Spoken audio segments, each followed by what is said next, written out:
अपने यहाँ आने से मना कर दीजिए, ये सब चक्कर में मत पड़िए। वो कैसे महापुरुष हैं आपको पता नहीं है। आपको हमारी बात पर भरोसा न हो तो श्री रामानंद जयंती पर बक्सर वाले महाराज जी आएंगे तो उनसे आप चर्चा कर लीजिएगा।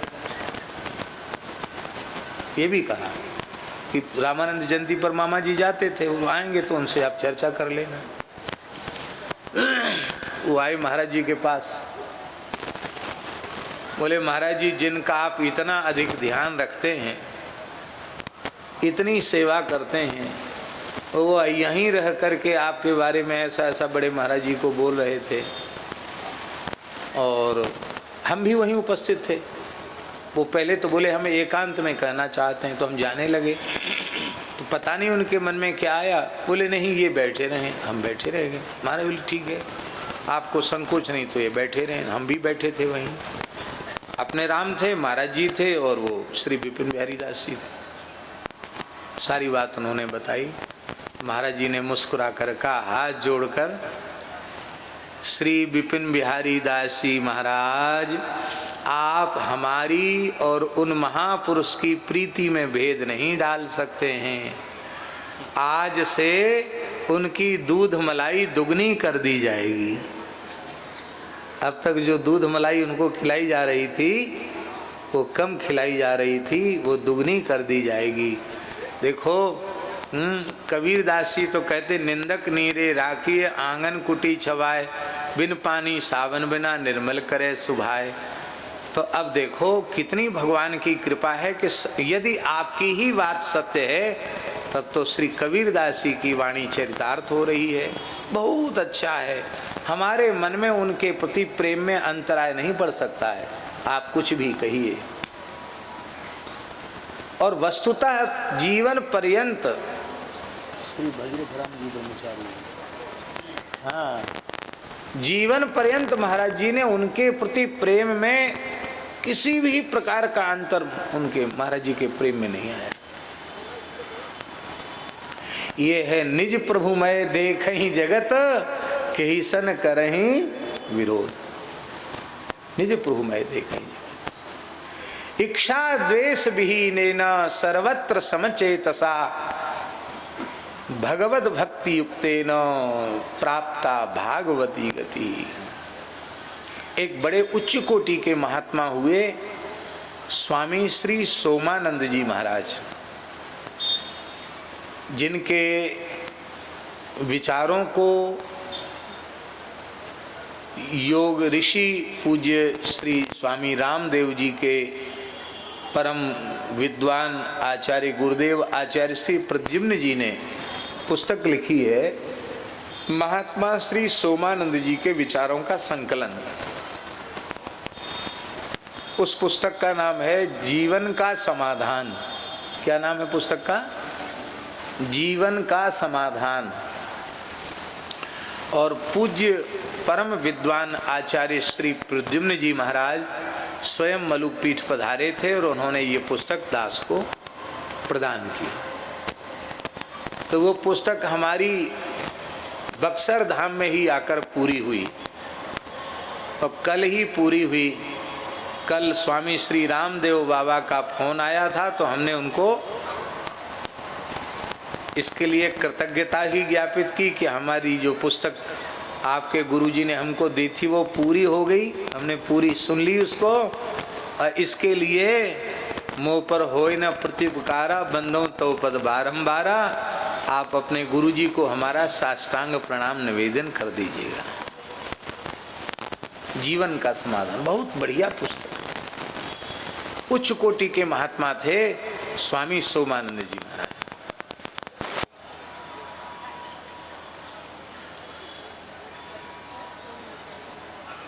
वो कहते थे साधु पुरुषों का प्रेम कैसा होता है?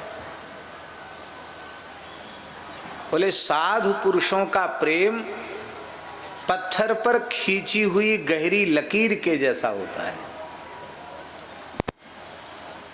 पत्थर पर गहरी लकीर एक बार खींच दी जाए फिर वो मिटती नहीं है। ये उत्तमोत्तम कोटि के जो साधु होते हैं उनका प्रेम ऐसा होता है, पत्थर की लकीर के जैसा होता है। मध्यम कोटि के जो सज्जन पुरुष होते हैं उनका प्रेम बालू में खींची हुई लकीर के जैसा होता है। बालू में लकीर खींच दो तो लकीर तो खींच जाएगी, पर किसी का हाथ पैर पड़ जाए तो वो मिट भी जाएगी। और दुष्ट व्यक्ति का प्रेम कैसा होता है? बोले पानी की लकीर के जैसा, लकीर के साथ ही मिटती चलेगी, मिट गया तो कुछ नहीं रह गया। और ठीक इसका उल्टा क्रोध, साधु पुरुषों में क्रोध नहीं होता, किंतु कथनचित अपने निकटवर्ती अनुगत को, अपने सेवक को, शिष्य को कुछ शिक्षा देनी है तो शिक्षा के लिए वे क्रोध तो उनमें नहीं है, क्योंकि उसमें भी वे अपने आराध्य का दर्शन कर रहे हैं, पर गुरु शिष्य वाली भूमिका का भी तो निर्वहन करना है कि नहीं।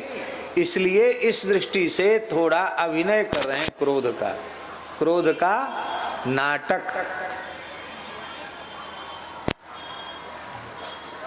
महाराज जी कम नाटक करते थे क्रोध का,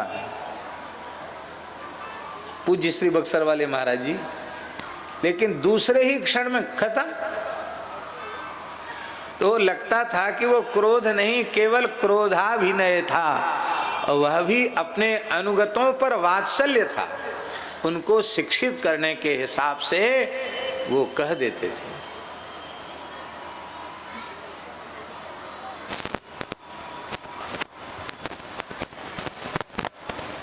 हमको भी एक बार ऐसी ही फटकार पड़ी। हाँ, पूज्य श्री भक्तमाली जी का, पंडित जी महाराज का उत्सव चल रहा था, और उसी समय हाथरस वाले श्री पूज्य सदगृहस्थ संत ही थे, श्री ब्रजनाथ शरण अरोड़ा जी, बाबूजी के आग्रह से हमने वहाँ भी, उन्होंने बहुत आग्रह किया तो वहाँ भी स्वीकार कर लिया, और यहाँ भी हाजिरी, और उसी समय शरणागत आश्रम में भी हाजिरी। तो 3 जगह हाजिरी दास कर रहा था।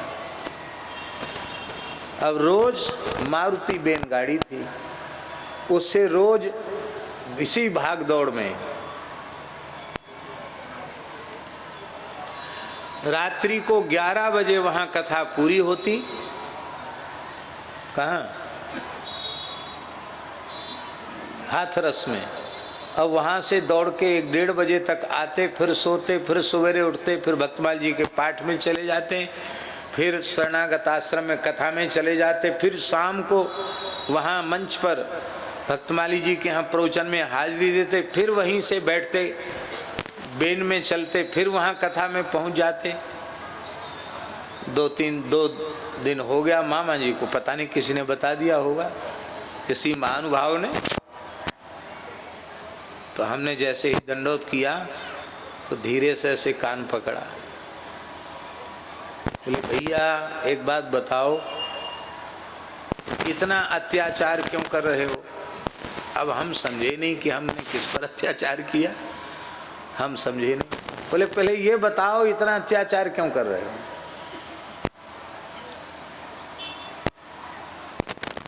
महाराज जी हम समझे नहीं। क्यों समझोगे? आप क्यों समझोगे? 100 किलोमीटर की आने जाने की यात्रा कर रहे हो, 4 घंटे भी विश्राम नहीं कर रहे हो, 3 जगह हाजिरी कर रहे हो, क्यों कर रहे हो? हम समझ गए।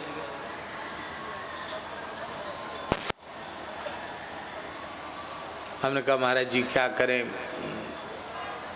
हाथरस वाले बाबूजी का भी बहुत आग्रह था बहुत पहले से, तो हमने कहा चलो रात में ही होता है, वहाँ तो सत्संग स्वीकार कर लिया, फिर यहाँ वहाँ भी आग्रह था उसको भी स्वीकार कर, ये तो अपना उत्सव है ही है, इसको छोड़ना नहीं है, तो क्या करें महाराज जी ऐसा हो गया। बोले हो नहीं गया, अब ज़्यादा आग्रह करने वाला कोई आवे तो सीधे मेरे पास भेज देना है, और कह के बोले क्या मैं तुम्हारा गार्जियन होने लायक भी नहीं हूँ? क्या कहा? क्या मैं तुम्हारा गार्जियन होने लायक भी नहीं हूं? मैंने चरणों में मस्तक रखा और महाराज जी तनिक में तो ऐसे लगा कि बड़े आवेश में हैं, और क्या मैं तुम्हारा गार्जियन होने लायक भी नहीं हूं? कहते कहते उनकी आंख भर आई। वो उनकी स्मृति कभी चित्त से जाती नहीं है।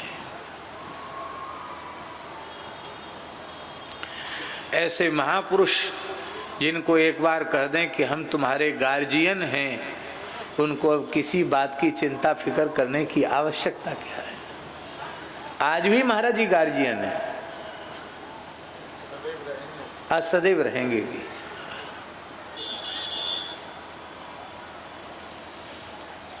तो क्रोध नहीं होता महापुरुषों में। तो महापुरुषों का जो क्रोधाभिनय है, बहुत ध्यान से सुने, बहुत अच्छी बात है। महापुरुषों में जो क्रोध का अभिनय है वो क्या है? तो सोमानंद जी महाराज लिखते हैं कि पानी में खींची लकीर के जैसा, साथ ही साथ मिटता चला जाता है। और जो मध्यम कोटि के लोग हैं उनका क्रोध बालू में खींची रेखा के समान होता है।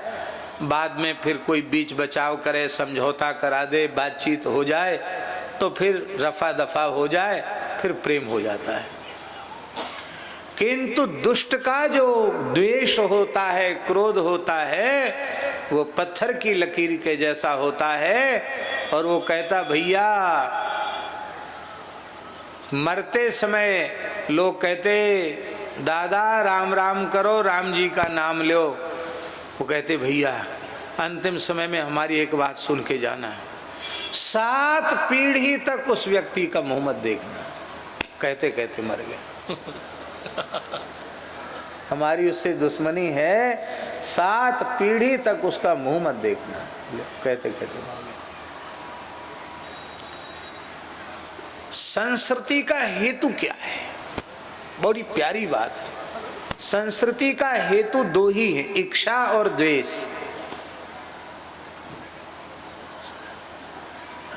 हम लोग जो जन्म मृत्यु के चक्र में पड़े हैं उसके 2 ही कारण हैं, एक है इच्छा और दूसरा है द्वेष।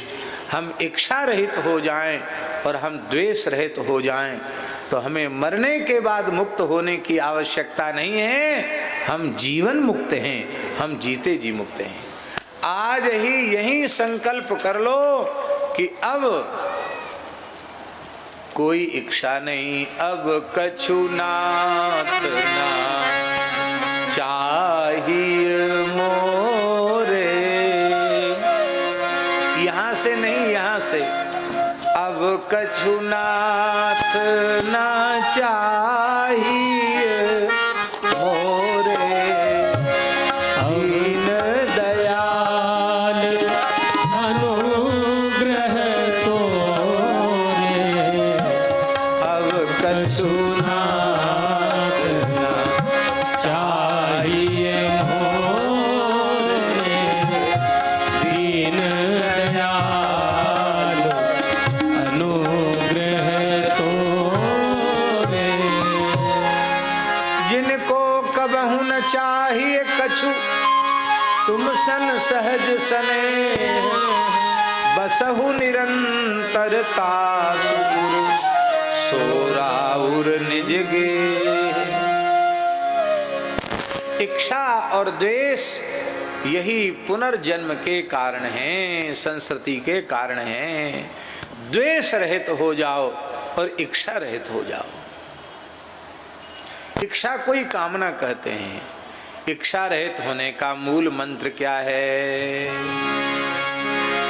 राम भजन बिनु मीटहि की काम।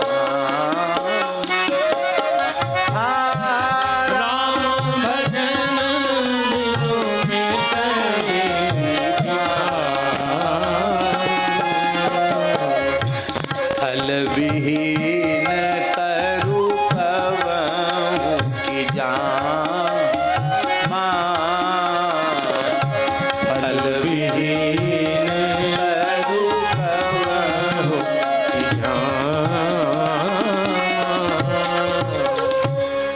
एक तो ये बात, और दूसरी बात, भजन बिना संतोष के बनेगा नहीं। हर हाल में संतुष्ट रहना सीख लो तो भजन में बाधा नहीं पड़ेगी। इसलिए बिनु संतोष न काम न साई, बिनु संतोष न काम न साई, काम अछत सुख सपने नाही, काम अछत सुख सपने नाही। ये है इच्छा द्वेष विहीनेन सर्वत्र समचेतसा, भगवद भक्ति युक्तेन प्राप्ता भागवती गति। भगवान का परम पद करदम जी को प्राप्त हो गया।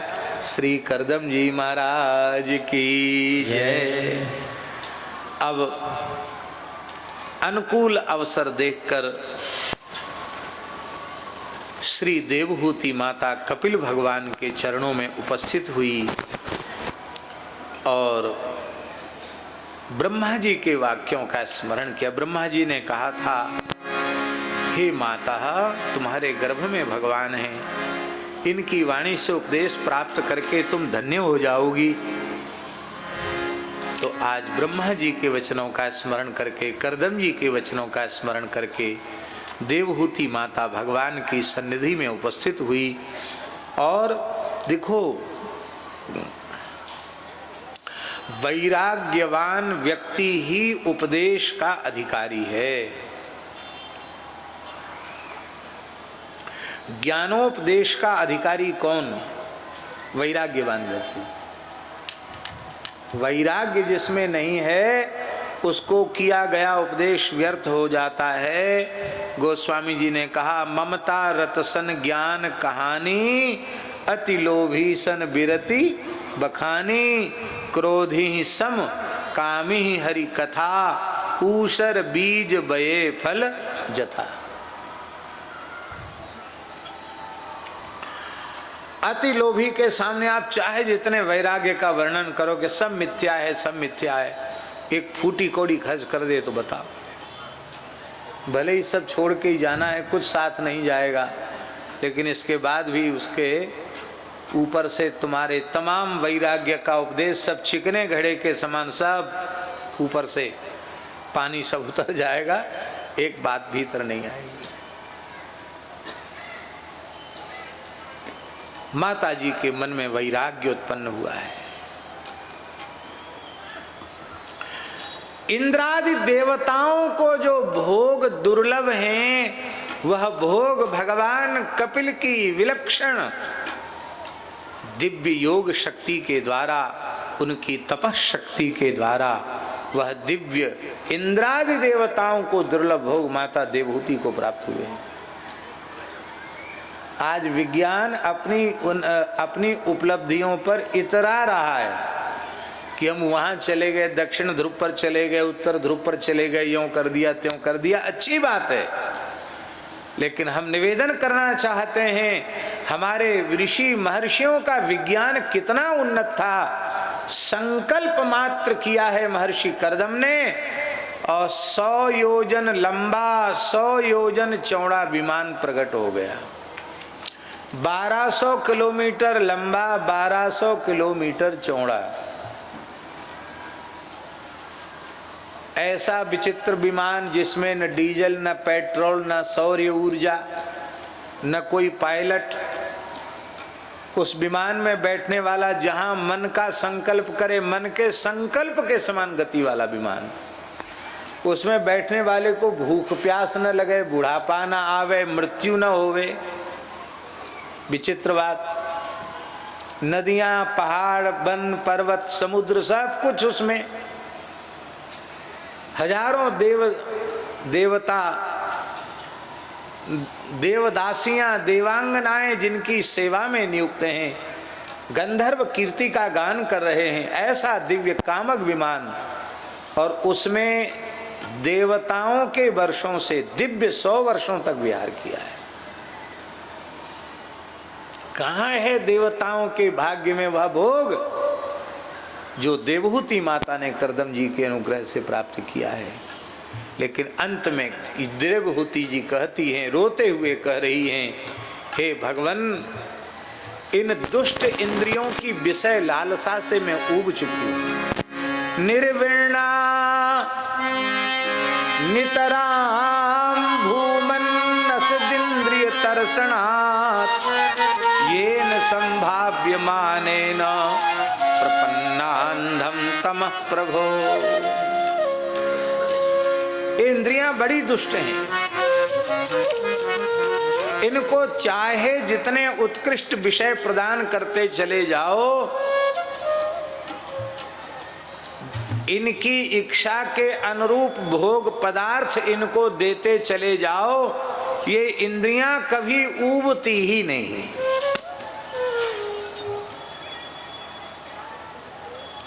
इसलिए भाष्यकारों ने ब्रह्म सूत्र में कहा है कि इंद्रियों में भोग की वृत्ति और भोग की कुशलता वो भोगने से ही बढ़ती है।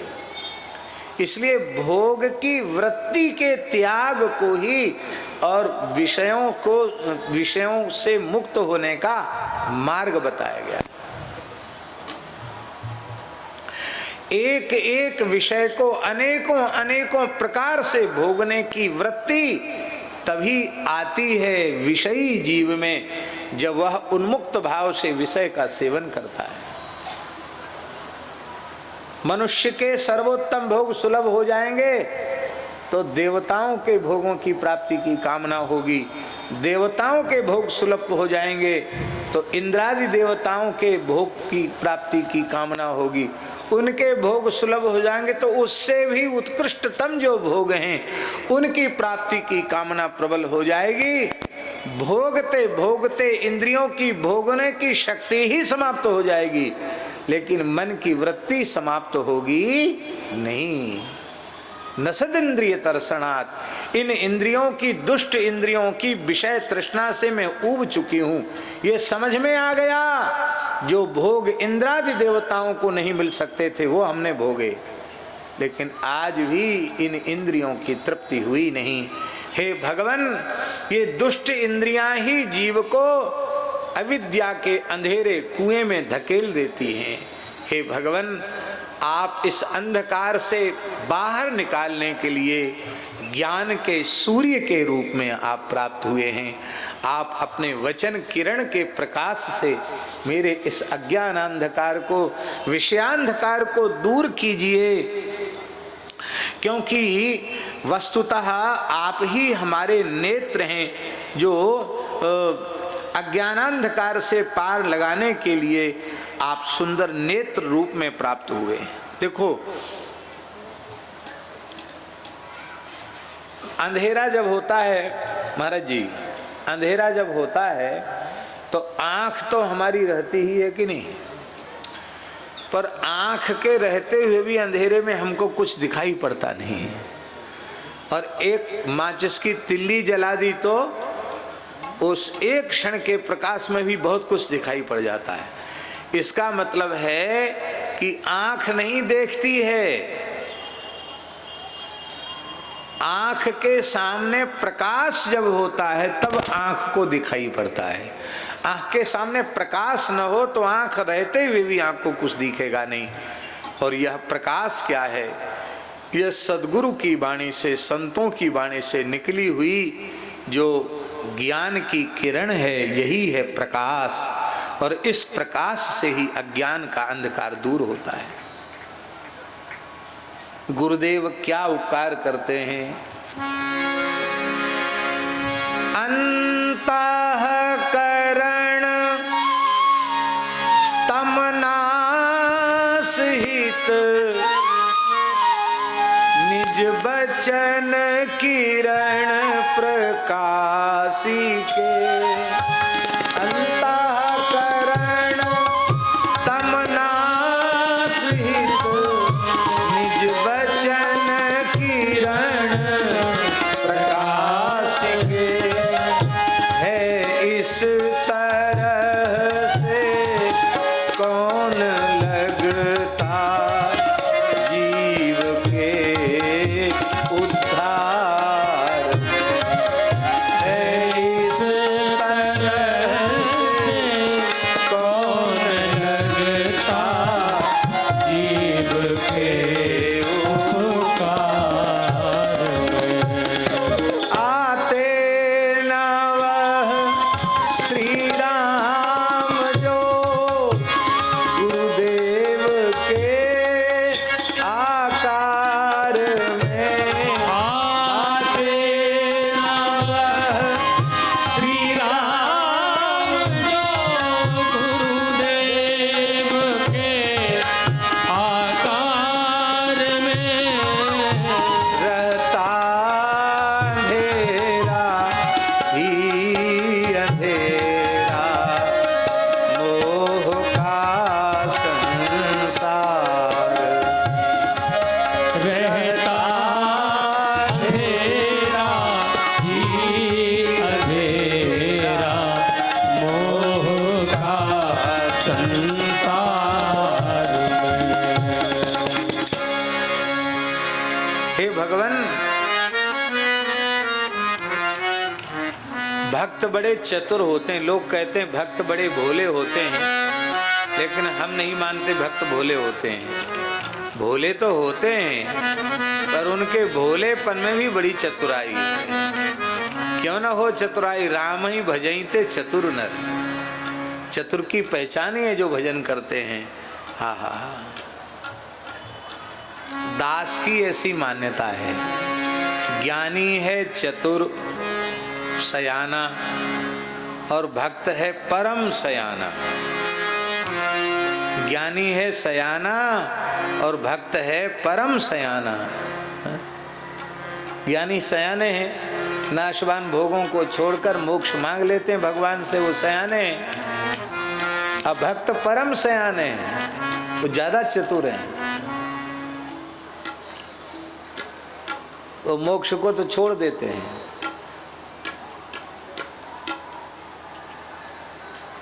राम जी ने कागभूषुंड जी के सामने सारी दुकान खोल दी। योग की सिद्धियां ले लो, संपूर्ण ऐश्वर्य ले लो, मोक्ष ले लो, यूं ले लो त्यों ले लो। आपकी दुकान की कोई चीज हमें पसंद नहीं है, हमको नहीं चाहिए। आप तो हमें विशुद्ध भक्ति दीजिए और कुछ नहीं चाहिए। तो राम जी ने क्या कहा? सुनो बायस ते परम सयाना, सुनो बायस ते परम सयाना,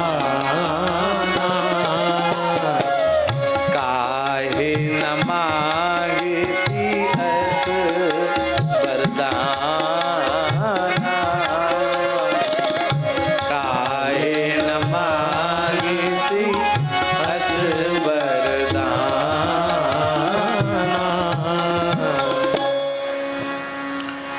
आप कहेंगे चतुराई की बात कहाँ से आई? माता जी चतुराई की बात कर रही तो हमको कहना पड़ा।